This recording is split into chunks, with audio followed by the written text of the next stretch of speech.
వేమన పద్యాలు సిరీస్లో 13వ పద్యం. ఆత్మశుద్ధి లేని ఆచారమదియేల, భాండశుద్ధి లేని పాకమేల. చిత్తశుద్ధి లేని శివపూజ లేలరా, విశ్వదాభిరామ వినురవేమ. మరొకసారి. ఆత్మశుద్ధి లేని ఆచారమదియేల, భాండశుద్ధి లేని పాకమేల. చిత్తశుద్ధి లేని శివపూజ లేలరా, విశ్వదాభిరామ వినురవేమ.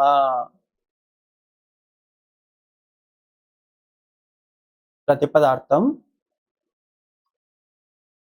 ఆత్మశుద్ధి లేని, ఆత్మ శుద్ధి లేని, ఆత్మ అంటే ఇక్కడ మనస్సు అని, శుద్ధి అంటే శుద్ధిగా ఏ చెడు ఆలోచన లేకుండా ఉన్న మనస్సు అని, ఆత్మశుద్ధి.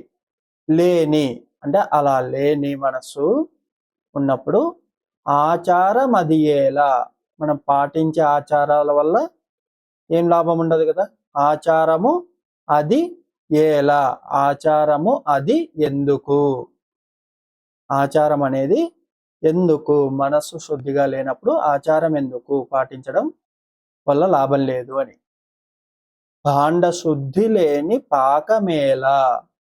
భాండ శుద్ధి, భాండ అంటే కుండ, మన పాత్రలు, వంటలు వండే పాత్రలు, భాండ, భాండము అంటే కుండ.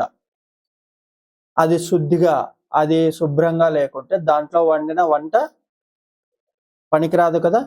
శుద్ధి లేని పాత్రల్లో వంట వండితే అది పనికిరాదు. కాబట్టి అలాంటి శుద్ధి లేని కుండలో వండిన పాకము, పాకము అంటే వంటకం, ఏలా, పాకము ఏలా, ఆ వంటకం ఏలా, అది కూడా పనికిరాదు.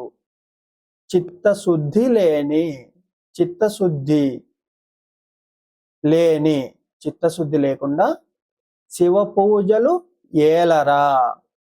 శివ పూజలు అనేటివి చిత్తశుద్ధి లేనప్పుడు చేయడం వల్ల ప్రయోజనం లేదు. అంటే దేవుడికి పూజలు చేసేటప్పుడు కేవలం పూజ చేస్తే దానివల్ల ఏమీ ఉపయోగం ఉండదు, అందులో చిత్తశుద్ధి ఉండాలి. భావం. ఆత్మశుద్ధి లేని ఆచారాలు, కుండ శుద్ధి లేని వంటకాలు ఎలా పనికిరావో, చిత్తశుద్ధి లేని శివ పూజలు కూడా ప్రయోజనం లేనివే.